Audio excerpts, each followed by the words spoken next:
The soldiers on Guadalcanal thought the war was ending, until the jungle went silent. No insects, no birds, not even wind. Then the ground began to shake. Patrols vanished overnight, their radios replaying only distorted screams and static. Locals whispered of ancient guardians, beings taller than trees, older than time, awakened by blood spilled on their soil. When the Marines went searching, they didn't find the enemy. They found footprints, human-shaped, but far too large. That night, the war changed. The jungle didn't fight back with bullets, it hunted with giants. The men of the 2nd Marine Division had seen hell before. Guadalcanal was supposed to be another victory, an island of jungle, rain and dirt. But from the moment they landed, it felt wrong. The air was too heavy, the nights too long, and the jungle too alive. Even the locals refused to camp inland after dusk. They said the ground didn't rest here. It shifted, sighed, and sometimes, they claimed, it even growled. At first, the soldiers laughed off the stories.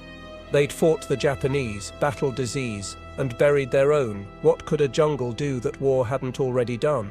But then came the nights when no one could sleep. Not from fear or noise, but from silence. The kind that makes your heartbeat sound like footsteps. Men said they could feel the ground tremble, just slightly, like something big moving far beneath. Sergeant Nolan was the first to notice the pattern. The vibrations came every night, around the same hour, and always from the same direction, the black ridge that split the island in two. He tried to track it on the map, but the area wasn't marked. The coordinates led to blank space, a patch of jungle where even reconnaissance flights refused to circle. Maybe a fault line, the engineers said, but Nolan had felt earthquakes before. This wasn't one. By the 3rd week, the animals vanished. No birds, no insects, no frogs croaking from the swamps. The jungle was dead quiet except for that low hum beneath the earth. The men joked it was the island's heartbeat, but no one laughed long. Radios began picking up faint interference at night, deep frequencies too regular to be static. The operators said it sounded like breathing through metal. Then the fog came. It rolled in every night without fail, thicker than smoke and reeking of salt. Though they were miles from shore, visibility dropped to a few feet. Patrols reported strange shapes moving in it, tall, broad silhouettes that swayed slowly, never quite human. The scouts called them the walkers. The name stuck, even after command dismissed it as nerves and dehydration. Private Santos swore he saw one at dawn. A figure standing across the river, half shrouded in mist. It didn't move, didn't blink, but when the sun broke through, the shadow stretched across the water, longer than any tree, wider than any man.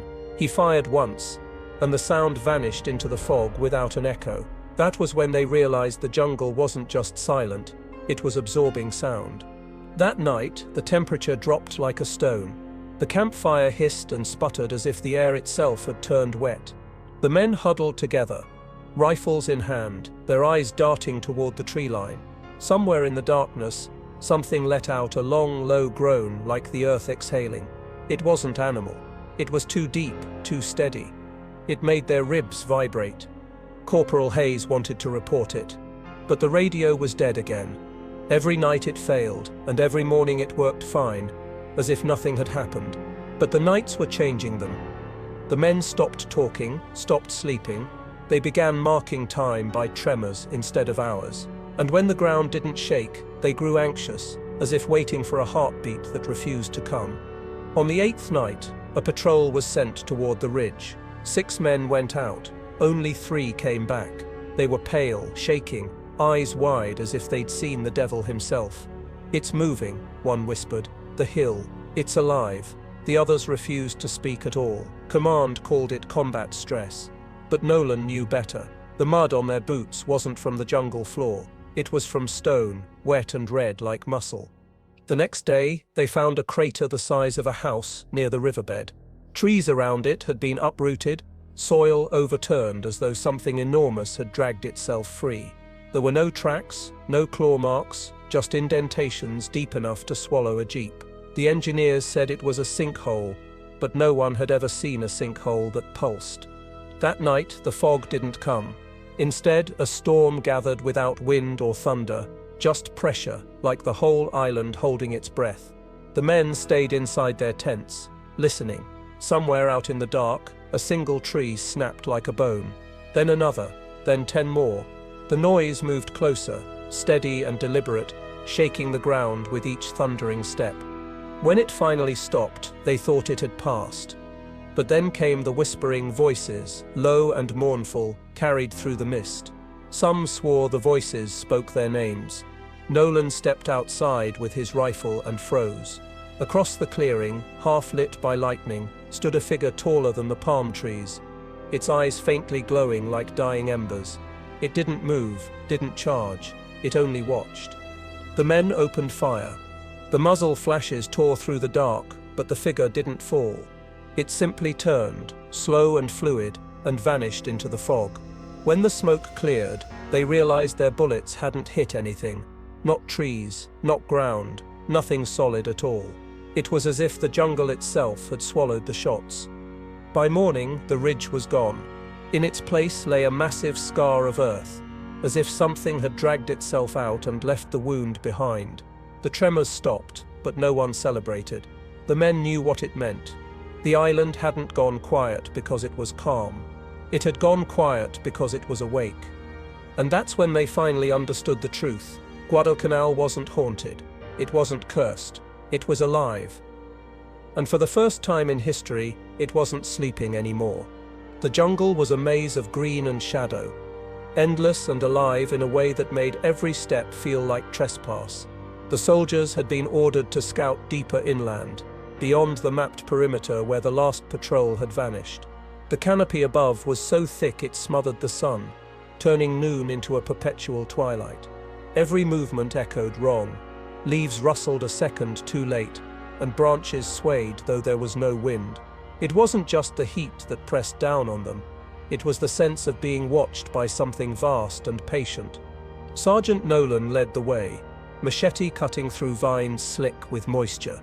Behind him, the men followed in silence, their boots sinking into the spongy earth. The air was thick enough to breathe in chunks, filled with a smell like copper and rot. It was quiet, too quiet. And the usual chatter of birds and insects had disappeared again. They had entered a part of the jungle untouched by even the natives. The locals had warned them, don't go where the trees lean inward. That's where the ground remembers. As they moved deeper, they began to notice the trees themselves. Massive trunks scarred with strange circular gouges, as if something enormous had scraped against them. Some marks were 10 feet off the ground, others higher. Whatever made them wasn't climbing. It was tall enough to do it standing. One private joked nervously that they'd stumbled into a giant's playground. No one laughed. The truth felt too close. An hour in, they reached a clearing that looked unnatural. Perfectly round, the grass pressed flat, as if by weight rather than weather. The soil was darker, damp with something that wasn't rainwater. A faint metallic smell filled the air. Corporal Hayes crouched and ran his fingers through it. It stained his glove deep red. Blood, old but not animal. He wanted to report it, but the radio crackled with static before he could speak. Then, faintly, they heard breathing through the speaker. Slow, heavy, rhythmic. The noise stopped as quickly as it started, but every man froze. Then came the birds, all at once, shrieking and taking flight from the canopy, as though something below had startled them. The trees shook violently, and the earth beneath their boots quivered. Nolan barked orders to form up, but no one could see where the movement was coming from. The sound wasn't directional, it was everywhere at once. Moments later, the smell hit them, raw, foul, like meat left to rot in the sun. The wind shifted, carrying it straight through the clearing. One of the privates gagged and stumbled backward. The vines behind him moved, not from the breeze, but from something pushing them aside. For a second, Nolan saw a shape between the trees, impossibly tall, its skin the same dark texture as the bark around it. It blended perfectly with the jungle, like it had grown from it. The figure disappeared before anyone could aim. They stood frozen, rifles raised, scanning the tree line. Nothing moved now except the fog. Then in the distance they heard it, a low rumble, almost a growl, deep enough to vibrate their helmets. It wasn't mechanical, and it wasn't thunder. It was alive. The jungle seemed to bow under the weight of the sound. Hayes whispered, "It's warning us." But it didn't feel like a warning. It felt like a promise. The air grew colder, dense, harder to breathe. The leaves above began to tremble, as if reacting to something unseen. One by one, the men's flashlights flickered, their batteries draining within seconds. Then came the thump, heavy, slow, deliberate.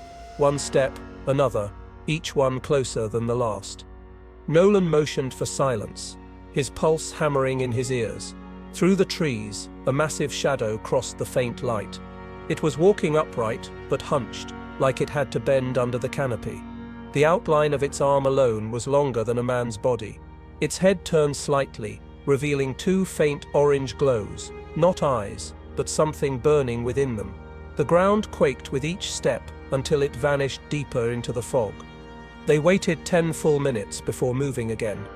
No one spoke. No one wanted to acknowledge what they'd seen. The jungle returned to stillness, as if mocking them. When they finally continued forward, they found trees split down the middle, their cores hollowed out as though something had scooped them clean. The ground was covered in strange depressions, circular and wide. They weren't footprints, they were resting places. The deeper they went, the more unnatural the terrain became. Vines hung like veins, glistening with moisture that dripped in steady rhythm. The smell of decay grew sharper, mixed with something else, ozone, as if lightning had struck nearby. They came upon another clearing, smaller than the first, and in its center stood a stone pillar, smooth and unnatural. Symbols were carved along its surface, crude, jagged and massive. None of them recognized the language, but one marking looked like a handprint, large enough to crush a man's skull. The radio crackled again, this time with whispers. No words, just a low drone that seemed to mimic their breathing. One private ripped the headset off, shouting that it was whispering his name. Nolan took the receiver, but all he heard was static until something else broke through. A voice, distant and deep. "Go back." It repeated twice, then the radio went dead. They decided to turn around, but as they did, they noticed something that froze every drop of blood in their veins. The path behind them was gone. The jungle had shifted. The landmarks they'd marked with chalk were missing. The trees rearranged like a maze rebuilding itself. Even their footprints had vanished from the mud. The jungle wasn't just hiding something, it was protecting it. By nightfall, they stumbled upon what looked like the remnants of a camp. Torn tents, rusted weapons, bones scattered half-buried in moss. The tags on the uniforms were American, but from a unit no one recognized. "Predecessors," Hayes whispered. Nolan didn't answer. Something moved in the dark behind them, a faint tremor, then another. The moonlight caught movement at the edge of the clearing. The same towering silhouette from before, crouched and watching. It didn't move toward them. It didn't need to. The message was clear. They weren't alone, and they weren't the first. They fled before dawn, sprinting through the foliage until their boots hit familiar mud. The tremors faded behind them, but the jungle didn't go still. It never did. And as the sun rose, Nolan turned back one last time.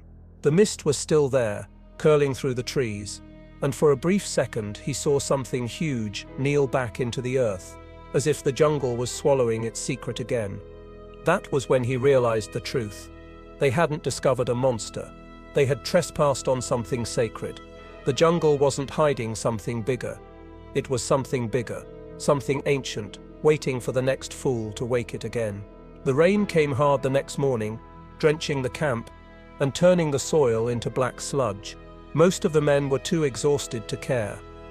They'd made it back from the jungle alive, but something followed them, not with sound or sight, but with weight. Every man felt it beneath his boots. The earth trembled just enough to make the coffee ripple in its tin cup. The vibrations weren't random. They came in rhythm, slow, deliberate, like footsteps from something enormous keeping pace with the wind. At first, no one mentioned it out loud. Soldiers were taught to ignore their nerves, but when the rain stopped, they found proof. Private Keane was the first to spot it, a depression in the mud near the perimeter line. It was shaped like a footprint, but far too large, nearly 3 feet long and a foot deep. The edges were smooth, compacted as though something impossibly heavy had pressed down once and lifted without a slide. They followed the trail for 100 yards before it disappeared into the tree line. Sergeant Nolan crouched by the print, his jaw tight.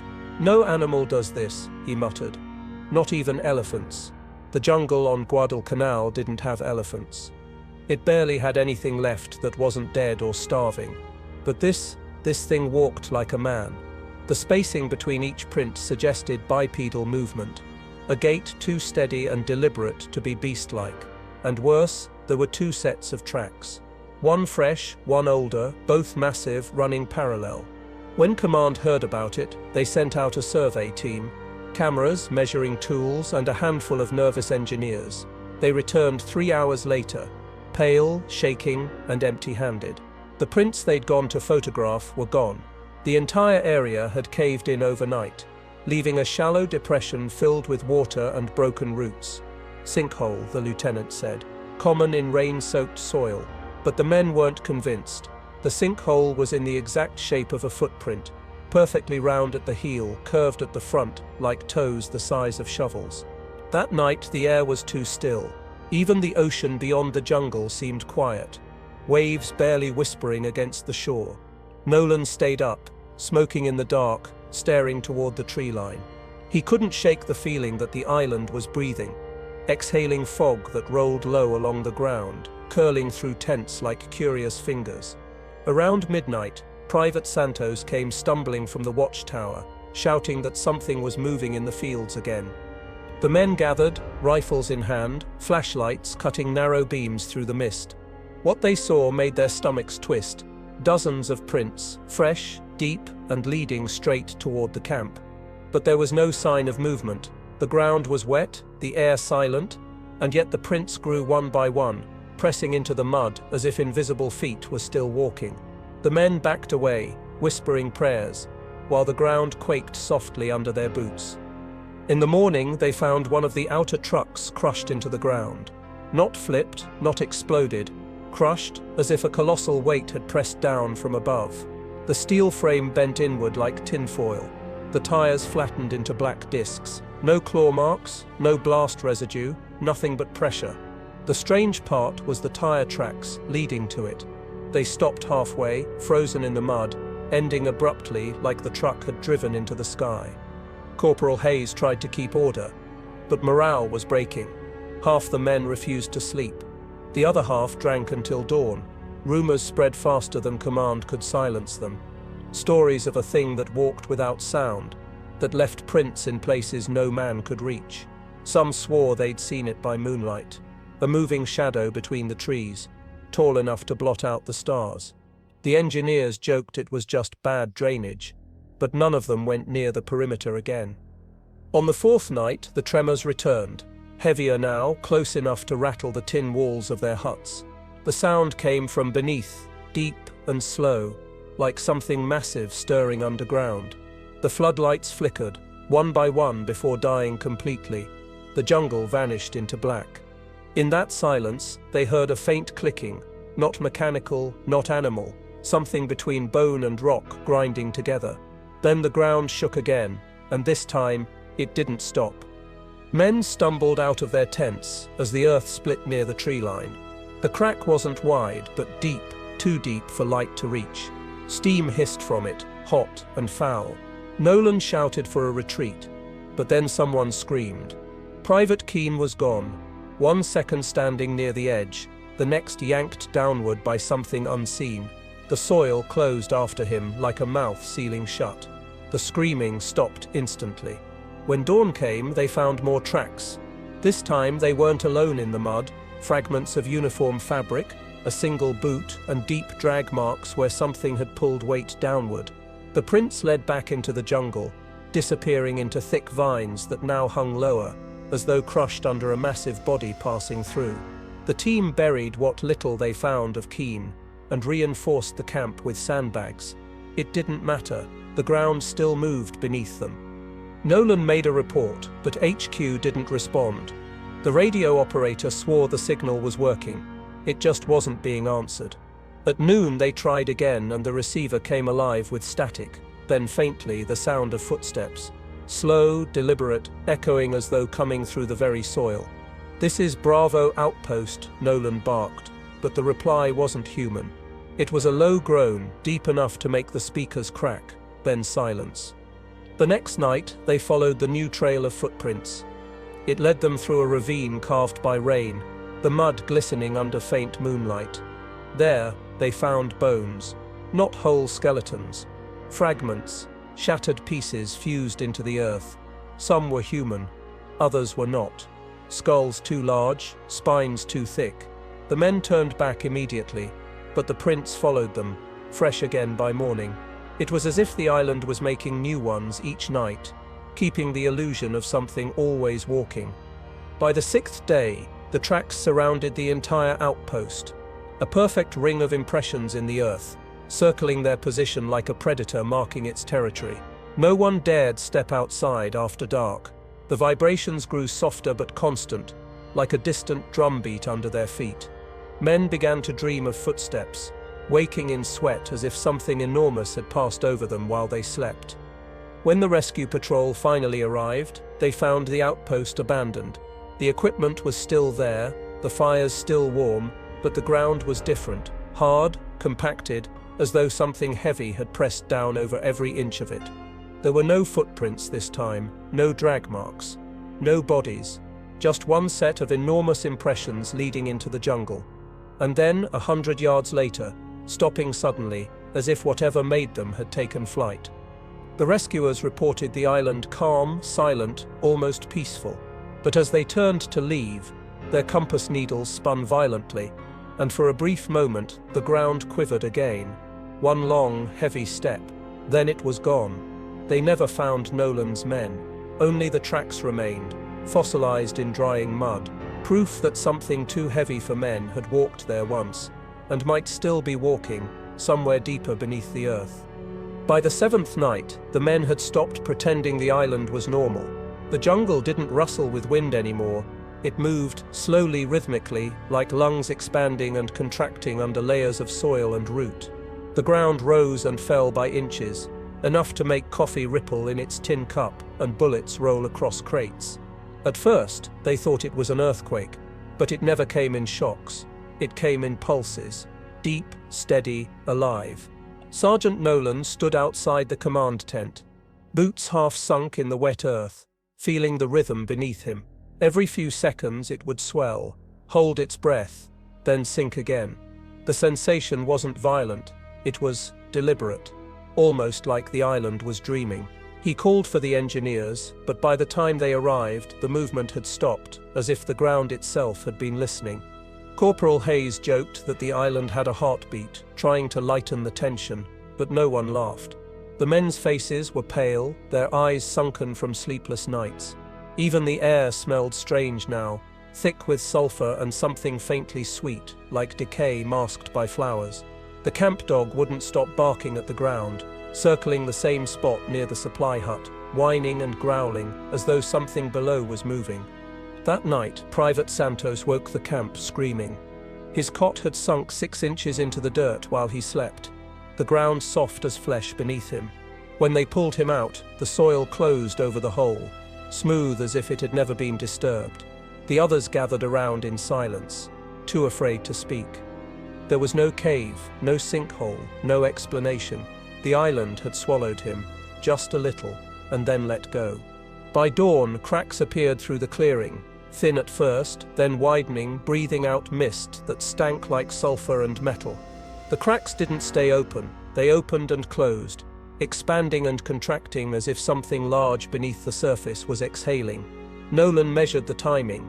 It was every 31 seconds, perfect, consistent. Natural things weren't that consistent. When they dug near one of the fissures, the shovel struck something hard, hollow, and wet.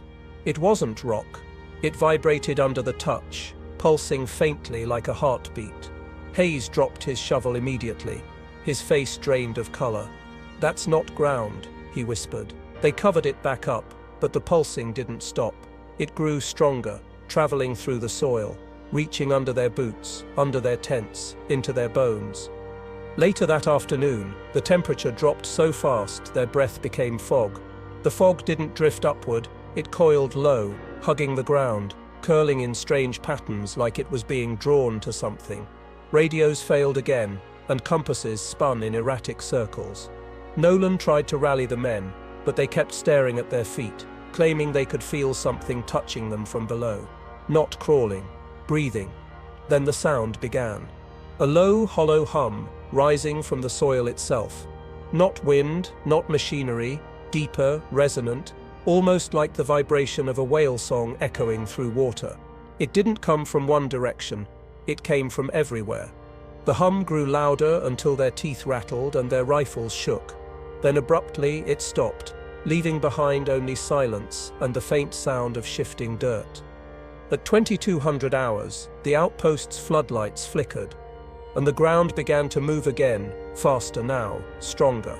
The vibrations weren't just under them, they pushed upward. Crates toppled, tents tore, and the air filled with dust. It was as though something vast was rising just beneath the surface, pressing against the world above.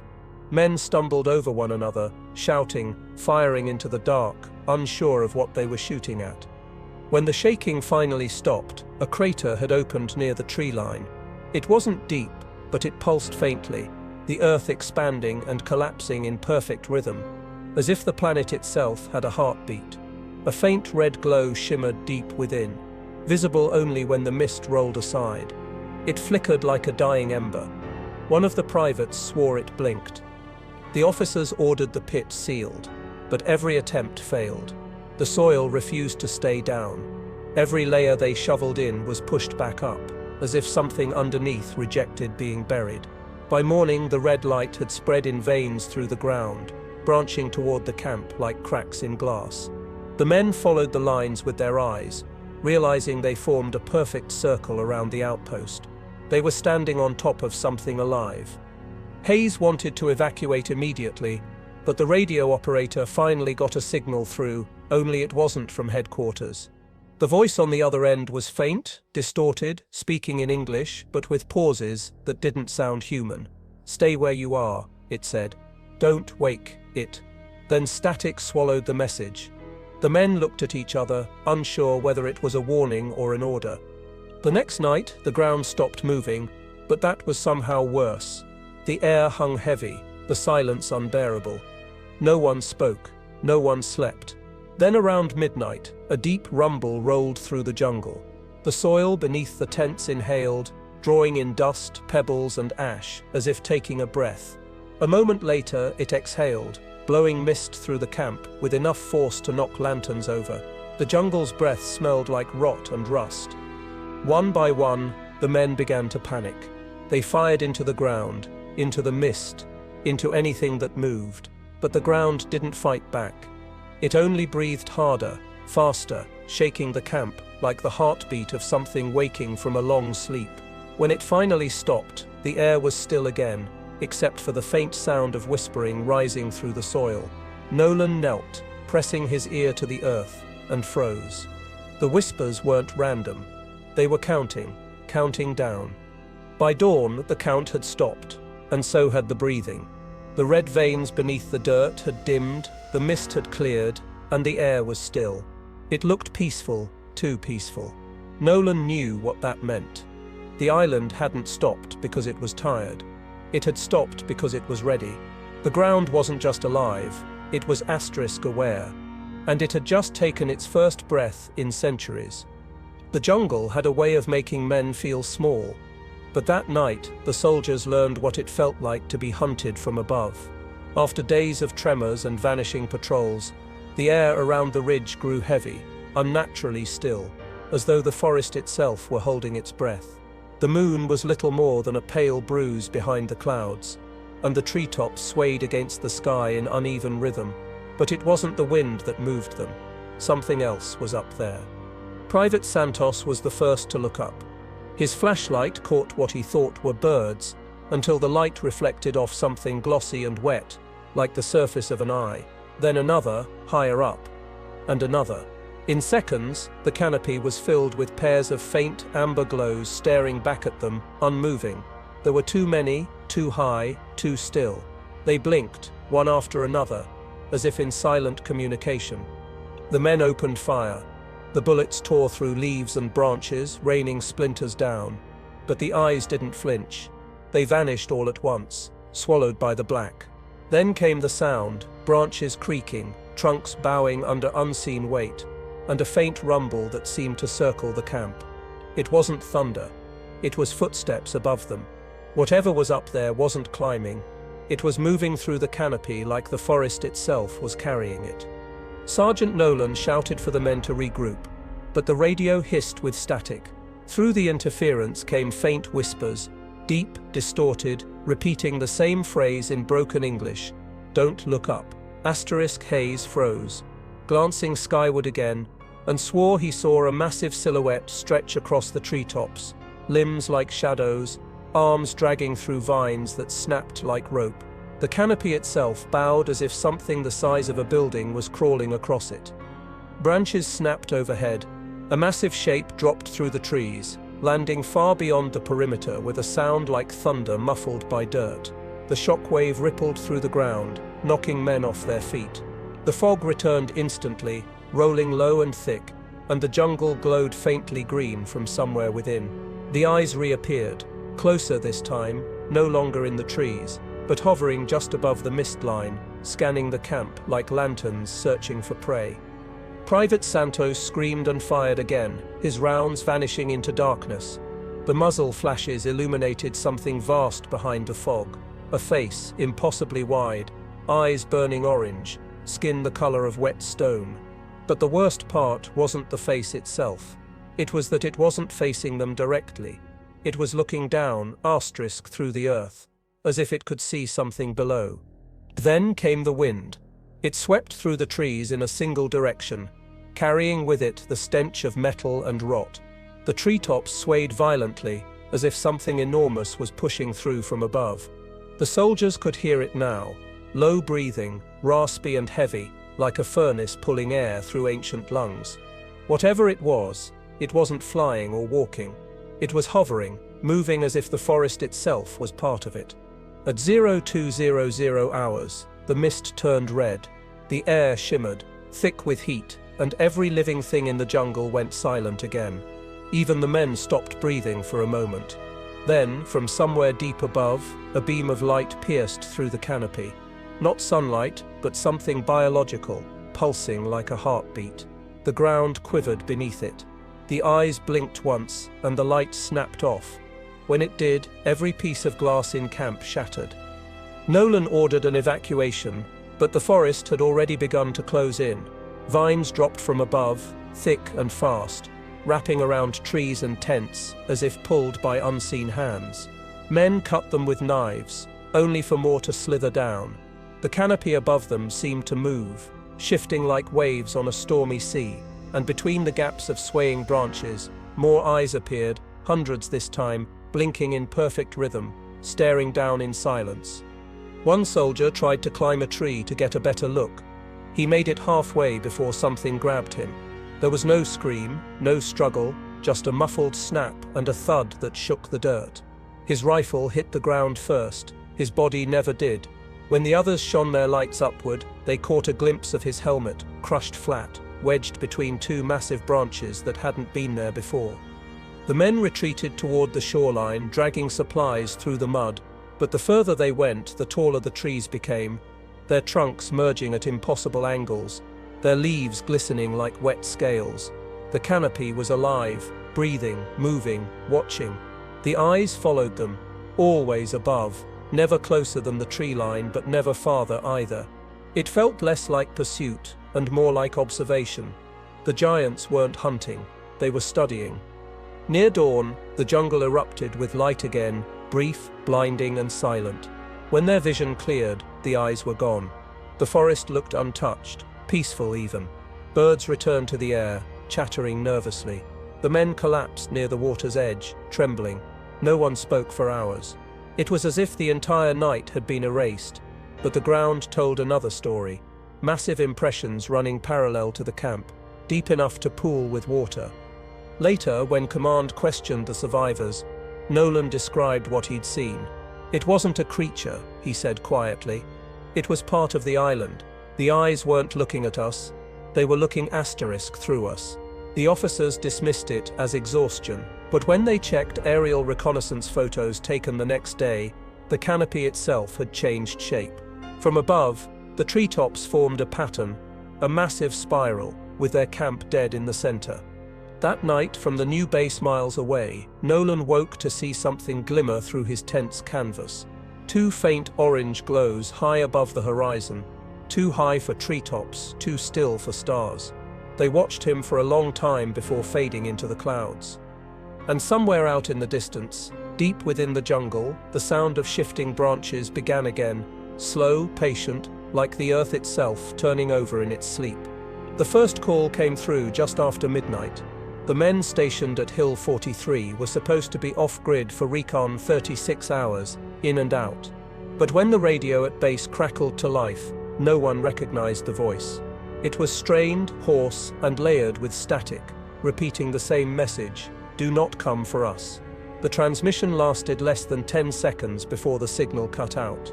The operator tried to trace it, but the coordinates made no sense.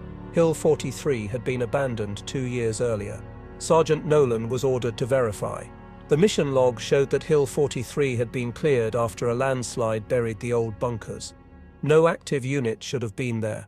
Still, command wanted confirmation, so Nolan led a small team through the night, their jeep climbing the steep, mud-slicked trail toward the ridge. The rain hadn't stopped in days, and every turn looked the same, a spiral of wet foliage, mist and silence. When they reached the old checkpoint, the gate was gone. The steel posts had been bent inward, not rusted or cut, bent as if something had gripped them and folded them like wire. The outpost itself was in ruins, but the radio antenna stood tall, humming faintly. It shouldn't have been functional. Power to the site was cut years ago. Yet the lights flickered, weak and uneven, pulsing like a dying heartbeat. They entered cautiously, flashlights slicing through the mist. Inside the bunker, the walls were damp, and the air carried a faint metallic tang. On the floor lay discarded helmets, old rations, and a rusted weapon rack. One of the privates called out that he'd found fresh footprints, human, small, and leading deeper into the corridor. Nolan followed, his boots squelching in the mud that seemed to ooze from the cracks in the wall. The corridor ended at the communication room. The equipment was ancient but somehow alive, lights flickering, switches clicking, the main radio humming with static. The microphone was still warm, as though it had just been used. Hayes adjusted the dial, and the speakers came alive with heavy breathing. Then a faint whisper, "4, Stu, late." They froze. The signal wasn't coming from inside the bunker. It was bouncing off the hill itself. The radar scanner pulsed irregularly, showing interference from multiple sources surrounding them. Each blip appeared, vanished, then reappeared closer. The air pressure shifted, a deep hum vibrating through the floor. The walls themselves seemed to exhale, dust falling from the ceiling as if the hill had begun to move. Private Santos screamed when he looked out through the slit window. Beyond the fog, the treetops were swaying violently. Between them, faint glows, pairs of orange lights, moved through the canopy in slow, deliberate motion. "They're watching us," he said, voice shaking. Hayes tried to reach HQ, but the radio was dead again. Then through the static, a voice came, not from command, but from another channel. "We told you not to come." It was followed by a sound no one could describe, half raw, half grinding metal, echoing from deep beneath the floor. The concrete cracked. A thick mist erupted from the vents, filling the bunker with the smell of earth and ozone. Nolan ordered an evacuation, but when they reached the exit tunnel, the door was gone. In its place was stone, solid, unbroken, as if the entrance had never existed. The lights dimmed, one by one. The only glow came from the old communication panel.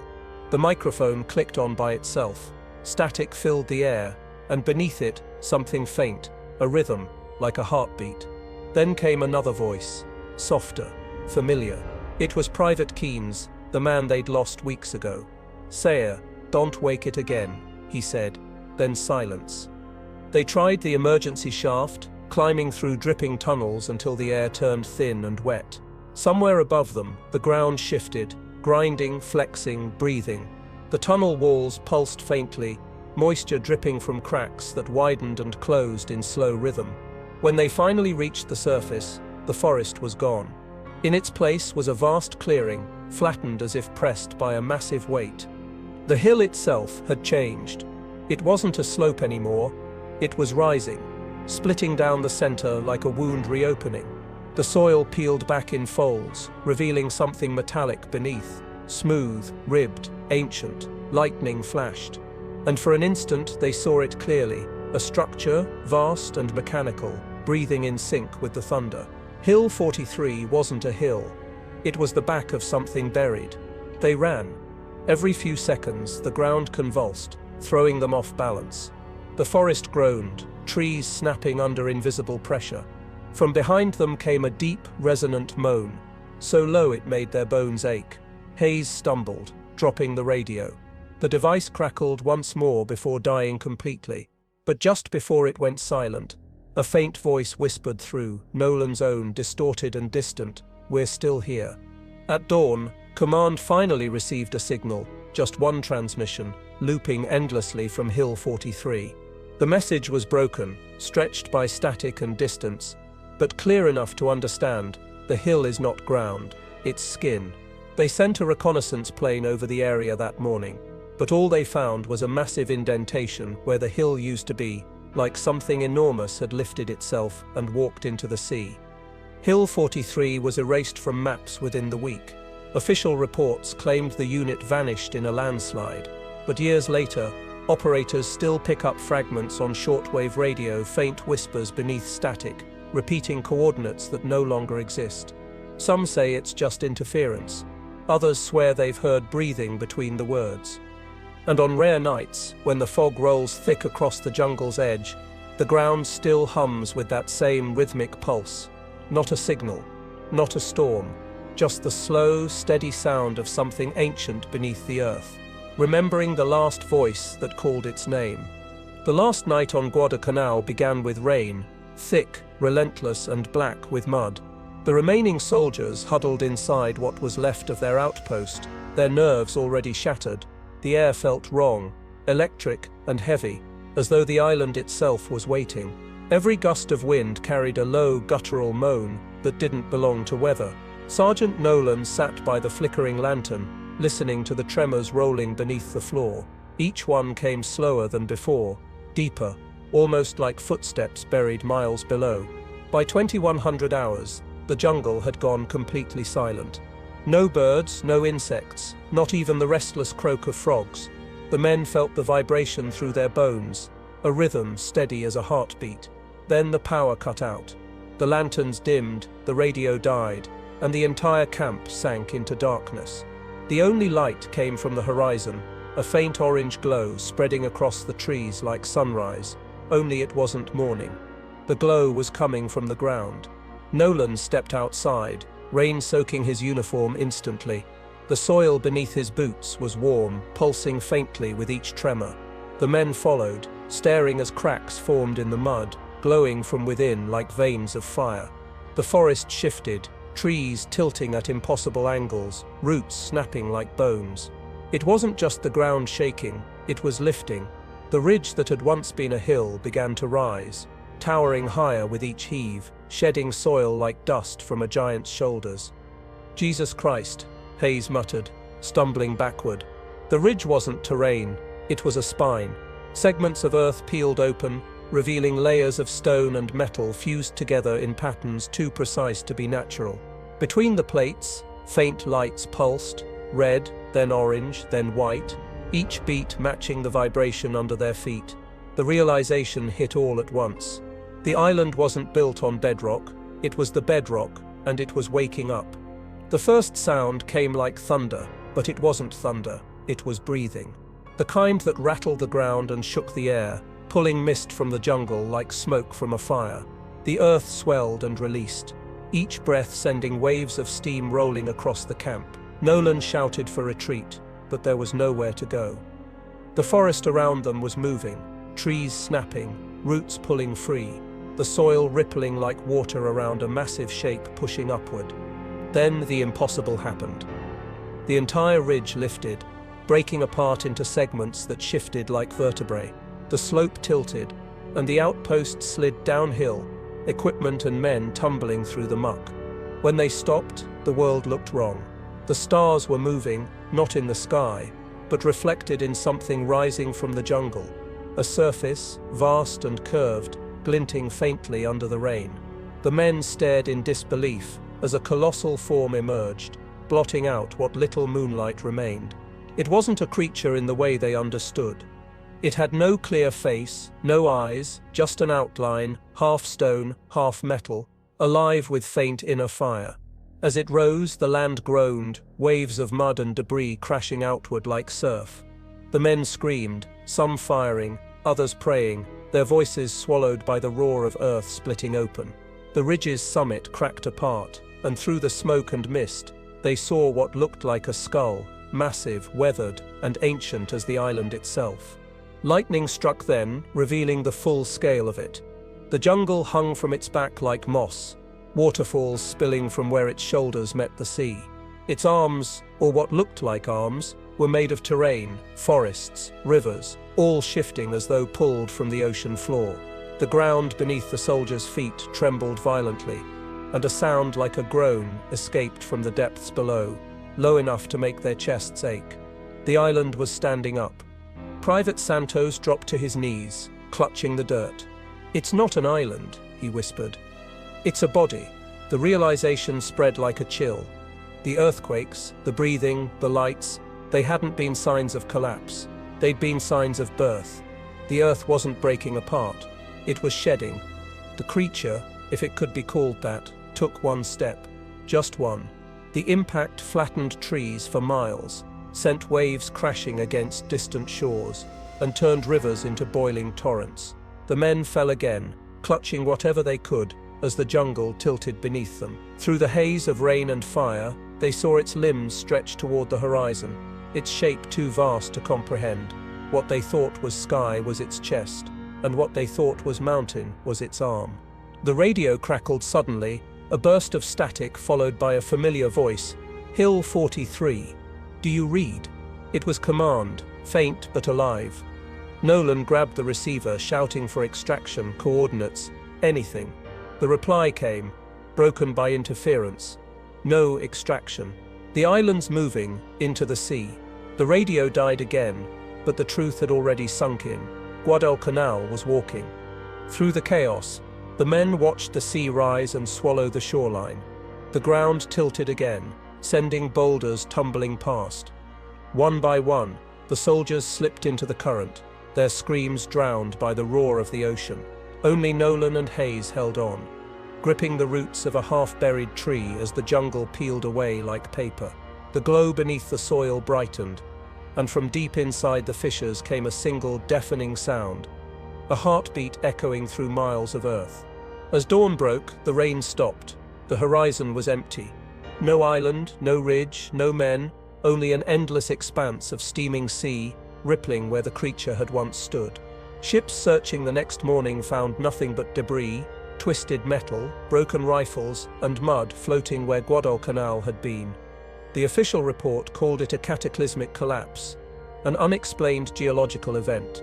But every radar in the region picked up the same anomaly, something massive moving slowly beneath the ocean, heading east. Months later, a transmission was received on an old frequency, faint, broken, almost drowned by static. It was Nolan's voice. "We're still standing," he said. "It's still walking." Then silence. To this day, sailors crossing that stretch of the Pacific report strange tremors deep below their hulls, steady, rhythmic, like the pulse of something sleeping far beneath. They call it the drifting ground. But the veterans who were there, the few who heard the last transmission, have another name for it: the night the earth remembered how to move. They said the war on Guadalcanal ended when the last bullet was fired, but the island never surrendered. Long after the soldiers were gone, long after the maps were rewritten, the ground kept shifting. Fishermen still talk about nights when the sea glows from below, when the tides pull too hard, as if something beneath the waves is still breathing. Maybe the giants were never meant to be seen. Maybe the earth hides its memories for a reason, because every scar, every buried mountain, is part of something that's still alive, waiting to wake again. The men who saw it that night didn't start a legend, they interrupted one. And now, when storms roll over the Pacific and the ocean floor trembles without cause, some say it's not tectonic plates or pressure, it's footsteps. The slow, steady march of something ancient, something that once rose to remind us that this world isn't ours alone. Because the night the Earth walked wasn't just the end of a war, it was the beginning of a reminder that beneath every quiet shore and sleeping island, something is still listening. Something vast. Something alive. Something that remembers.